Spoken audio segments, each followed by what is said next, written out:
हमें हमारी लुटीशिया दिखा जाती है जो कि आराम से बैठी हुई थी। वो सोचती है मैं तो 4 साल की हूँ, मुझे इतना बिजी नहीं होना चाहिए, लेकिन मैं इतनी ज़रा बिजी क्यों हूँ। और वो सोचती है एम्बेरसमेंट तो थोड़ी देर के लिए होती है मुझे, लेकिन ये लाइफ तो हमेशा रहने वाली है। तो अब चलो अच्छा हुआ डॉक्टर्स बच गए। तो डॉक्टर्स तो सारे के सारे इसका थैंक यू करे थे। थैंक यू माई लेडी, आपके लिए हमारी रिस्पेक्ट है, हम तो आपको बहुत ज़्यादा पसंद करते हैं।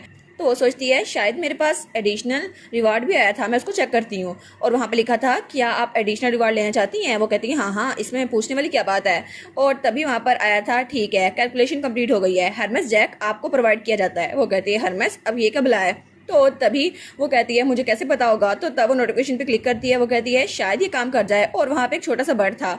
तो तभी जब वो उस पर क्लिक करती है वहाँ पे बहुत तेज रोशनी होती है और हर तरफ रोशनी फैल रही थी। और वहाँ से एक परिंदा उड़ता हुआ उस तरफ आता है। वो कहती है क्या ये छोटा सा बर्ड सच में मुझे मिल गया है। तो वहाँ पर नोटिफिकेशन आई थी हर्मस जैक, ये एक प्रीशियस मैसेंजर स्पिरिट है, इसके जरिए आप किसी भी मैसेज भेज सकती हैं, चाहे वो इस दुनिया में हो या आफ्टर लाइफ में। तो वो कहती है वाओ ये तो देखने में भी इतना क्यूट है। और वो कहती है ये कितना प्यारा है ना, इतना औसम है। तो वो बर्ड कहता है बस कर दो अब मुझे छेड़ना। वो कहती है लेकिन इसका नाम हरमस ठीक नहीं लग रहा, इसको मैं जैक कहूंगी। तो वो परिंदा उसको दूर करते हुए कहता है बस कर दो इंसान, मैंने अभी तक तुम्हें अपना मास्टर नहीं माना। तो हमारी कहती है अच्छा ठीक है। और वो कहता है वैसे मुझे हर चीज़ पता है और तुम्हारे चेहरे पे जो लुक है ना वो नाउमीदी का है, और तुम तो खुशी के आंसू नहीं रो रही, तुम्हें तो रिग्रेट हो रहा है कि मैं तुम्हें क्यों मिल गया। वो कहती है हैं इतनी सी उम्र में इतनी बातें इसको कहाँ से आ गई। तब हमारी लुटेशिया उसको कुकीज देती है। वो कहती है ये खाओगे, ये कुकीज मैं तुम्हारे लिए लेके आई हूँ, तुम्हें पसंद आएंगी। वो कहता है क्या मैं नहीं खाने वाला, तुम्हें क्या लगा था मैं इसको ले लूंगा, तुम्हें लगा था मैं इतनी सी बात पे पिघल जाऊंगा और तुम्हारे साथ आ जाऊंगा। लेकिन अगली पल कुकीज खाने लग गया था। वो कहता है मास्टर आप तो सच में अच्छी इंसान है। तो हमारी सोचती है जितना तुम चाहो खा सकते हो जैक। और वो सोचती है मैंने तो ये तैयार करवा लिया, अच्छा हुआ ये मेरे काम आएगा, वैसे भी आगे मुझे इसकी जरूरत पड़ने वाली है, और इसका मतलब है मैं आफ्टर लाइफ में भी एक लेटर भेज सकती हूँ। तो तब वो कहती है स्टेटस विंडो ओपन हो जाओ। और वहाँ पे क्वेस्ट थे जहाँ ये भी लिखा था कि अपनी फैमिली को रूल करना है। वो कहती है हाँ हाँ बस यही रह गया है, मेरी फैमिली को रूल करना। यानी कि एरिस ने अभी तक मुझे अपना फैमिली मेंबर नहीं माना। और तब उसे आता है जब एरिस कहता है सिबलिंग्स दुश्मन होते हैं, कॉम्पिटिटर होते हैं, इसलिए मैं तुम्हें अपने साथ नहीं रख सकता। वो कहती है हैं लेकिन ये कुछ ज्यादा ही अजीब नहीं लग रहा, उसने मुझे दुश्मन मान लिया है, मैं उसकी कॉम्पिटिटर बन गई हूँ, लेकिन मैं तो उसके साथ सिर्फ दोस्ती करना चाहती थी ना, वो तो मेरा भाई है। और वो सोचती है जब वो मुझे पहली बार मिला था तो उसने मुझे कहा था कि वो मुझे फैरथन फैमिली के मेंबर की तरह ट्रीट करता है, लेकिन ये अभी तक क्वेस्ट खत्म क्यों नहीं हुई और उसका वो बर्ड वो अभी तक कुकीज खा रहा था। तो वो सोचती है पता नहीं ऐसा क्यों है, लेकिन एरिस मुझे फैमिली के मेंबर के तौर पे देखता तो है लेकिन एक टारगेट की तरह जिससे वो जान छुड़वाना चाहता है। पता नहीं शायद शुरू से ही मुझे एक टारगेट की तरह देख रहा था, और वो उसकी लाइफ में उसके फ्यूचर में मेरा तो कोई हाथ था ही नहीं, शायद इसलिए वो मुझसे नफरत करता है। तब वो बर्ड उसके पास आता है। वो कहती है क्या हरमेस तुम्हें क्या हुआ।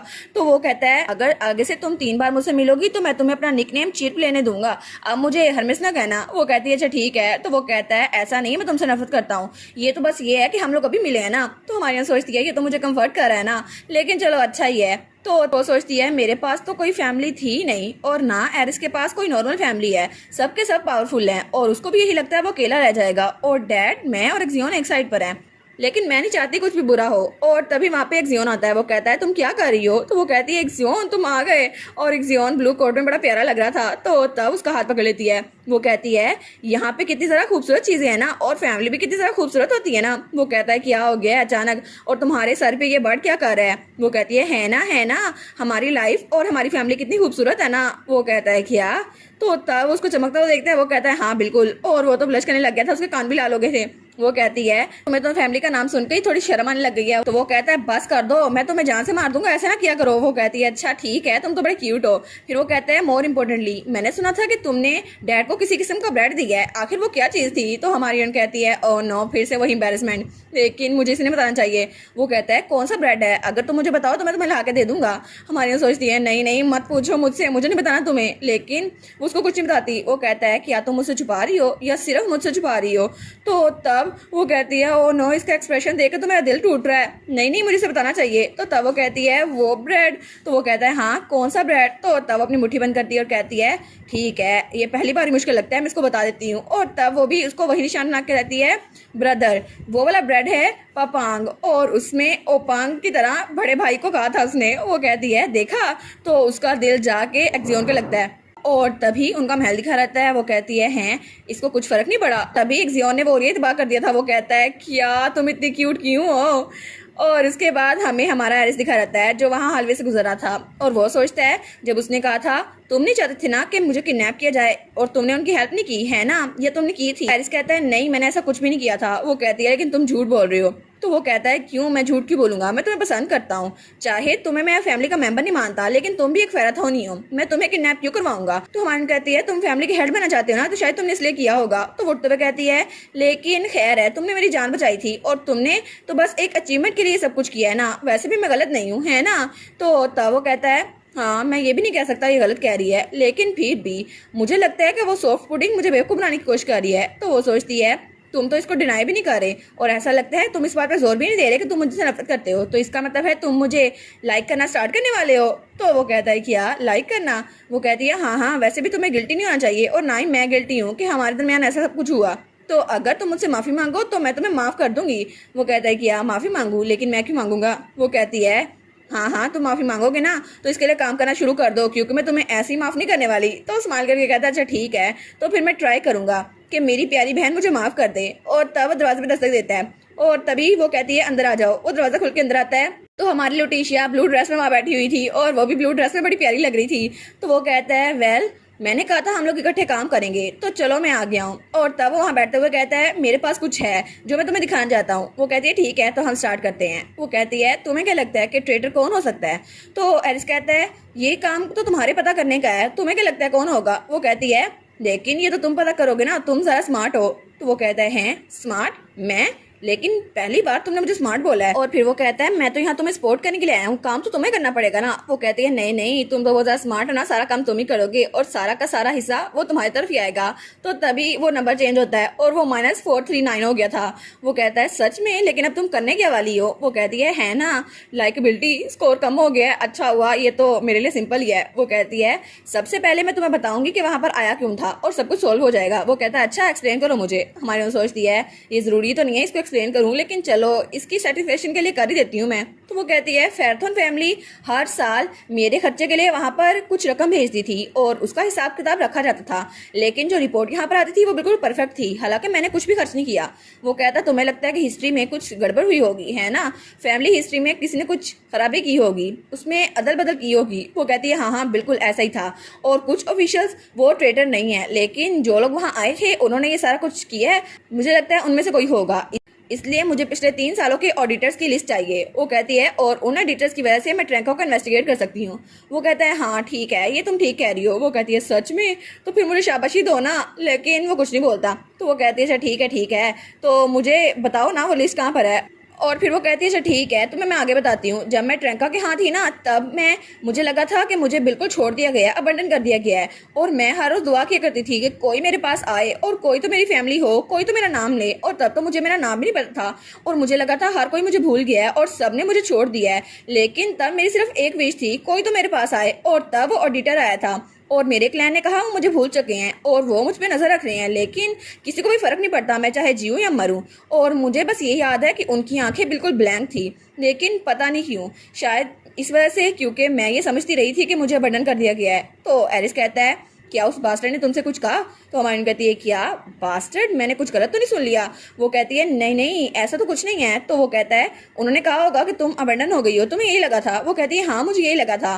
तो वो कहता है ये तो बिल्कुल बेकार सोच है। वो कहती है बेकार सोच, लेकिन किस तरह। तो एरिस कहता है कोई भी तुम्हें छोड़ नहीं सकता, इसलिए अपना सर ऊपर करो लुटीशिया फेरथॉन, और तुम बहुत ज्यादा इंपॉर्टेंट पर्सन हो। वो कहती है क्या सच में।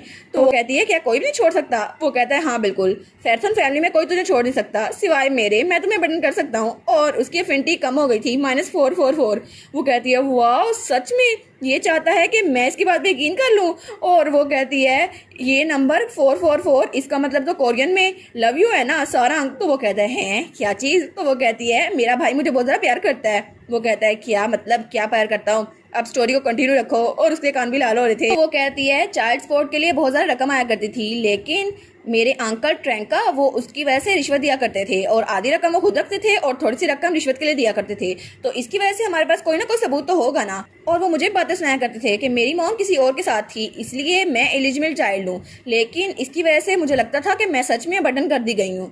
तो एरिस सोचता है शायद मुझे लगता है मुझे पता है क्यों वो मुझसे ये पूछ रही थी। जब पिछली बार हम बात कर रहे थे उसने कहा था क्या तुम मुझसे इसलिए नफरत करते हो क्योंकि तुम्हें लगता है कि मैं एलिजिबल चाइल्ड हूँ? तो तब वो उसको लिस्ट देते हुए कहता है ठीक है, ये लिस्ट है ऑडिटर्स की, तुम इसको खुद देख सकते हो। वो कहती है सच में तुमने तो बड़ा अच्छा काम किया है। तो वो इस लिस्ट को देखती है और कुछ नाम पढ़ती है।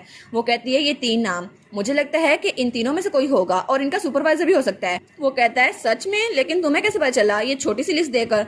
वो कहती है तुम्हें क्या लगता है मैं बेवकूफ हूँ? इस लिस्ट को देखो, इसमें प्रूफ लिखा हुआ है। वैसे भी रिपोर्ट में कुछ हेरफेर हुई है जिसकी वजह से हर साल एक ही रिपोर्ट आती थी। हालांकि कभी खर्चा ऊपर होता है कभी नीचे, लेकिन हर बार 3 सालों से मुसलसल एक ही रिपोर्ट आ रही है। वो कहता है अच्छा तो तुम मुझे बताओ क्या हो सकता है? वो कहती है उसके सुपरवाइजर का नाम क्या है? तो एरिस कहता है एजन, उसका नाम एजन है। वो कहती है बिंगो, मुझे पता चल गया, अब सारी की सारी मिस्ट्रीज हल हो चुकी हैं। अब सिर्फ एक ट्रुथ बचा है, एजन और उसके साथी वो सब के सब इस ब्राइबरी में शामिल थे और उनकी वजह से ये सब कुछ हुआ है। तभी नोटिफिकेशन आती है क्वेस्ट कंप्लीट हो गई है, आपको रिवार्ड मिल चुका है और आपका इन्फ्लुएंस बढ़ चुका है। और एरिस आपके लॉजिक को एडमायर करता है। वो कहता है ये तो बहुत ज़्यादा स्मार्ट बात है, लेकिन अब तुम उनके साथ करने क्या वाली हो? वो कहती है मुझे पता है मैं क्या करने वाली हूँ उनके साथ। वो कहता है अच्छा मुझे बताओ। वो कहती है मैं उनको अकेला छोड़ दूंगी। वो कहता है क्या अकेला छोड़ दोगी? लेकिन उससे क्या होगा? वो कहती है क्योंकि मुझे उनको चारे के तौर पे इस्तेमाल करना होगा। दोबारा से वो कुछ ना कुछ ऐसा करेंगे और अगर ऐसा करेंगे मैं तो उनको पकड़ लूंगी। तभी वहां से दोबारा से नोटिफिकेशन आती है अभी आपको उनको पकड़ना होगा और उसके बाद आपको दोबारा से कैश मनी मिलेगी। वो कहती है ये तो अच्छा हो गया ना, मुझे एक और क्वेस्ट मिल गई। वो कहती है मुझे एक बड़ी फिश के लिए चारा डालना होगा। तो एरिस कहता है इंडीड मुझे तुम्हारा आइडिया पसंद आया, लेकिन इन सब के पीछे जो आदमी है हमने जिसका नाम लिया है, क्या सच में वो हमारे काबू में आ जाएगा? वो कहती है ऑफ कोर्स तुम मेरी तारीफ ना करो, वैसे भी मैं तुम्हारी राइवल हूँ। वो कहता है अच्छा तुम मेरी राइवल हो, लेकिन आखिर तुम मुझ पे शक क्यों नहीं करी? क्या पता है सबके पीछे मैं हूँ और मैं सिर्फ तुम्हारी हेल्प करने का प्रिटेंड कर रहा हूँ ताकि तुम्हें मुझ पे शक ना हो। वो कहती है नहीं तुम ऐसे हो ही नहीं, मुझे ये बात पता है। तो एरिस कहता है क्या तुम्हें पता है? लेकिन कैसे, मैं भी तो हो सकता हूँ ना। तो तवस मार्गरेट कहता है तुम्हें सच में कुछ भी नहीं पता। वो कहती है ठीक है तो मैं इसको कॉम्प्लीमेंट की तरह लेती हूँ, वैसे भी मेरा चार्म इतना ज्यादा है कि तुम खुद ही मुझे पसंद करने लग जाओगे। तो तब एरिस कहता है अच्छा छोड़ो काम की बातों को, अभी मुझे याद आया तुम्हें ब्रेड बहुत ज्यादा पसंद है ना? वो कहती है हैं, इसको भी पता चल गया। तो वो कहती है प्लीज अब इस बात को ना लेके आना। लेकिन वो कहता है तुमने कोई पन बनाया था है ना, लेकिन वो किस तरह का ब्रेड था मुझे बना के सिखाओ। अरे हाँ एक्सियोन ने मुझे बताया था, लेकिन उसमें जो तुमने भाई मेंशन किया था वो मैं था ये एक्सियोन था, हम दोनों में से कौन था? तो हमारी उन कहती है क्या ये तो चालाक लूमड़ी है, फिर से वही बात ले आया है, इसको पता है मैं इस बात से बहुत ज्यादा एम्बैरस हो जाती हूँ। तो वो कहता है ना वो मैं था ब्रदर एरिस, तुम मुझे बहुत ज्यादा पसंद करती हो। वो कहती है बस कर दे भाई बस कर दे।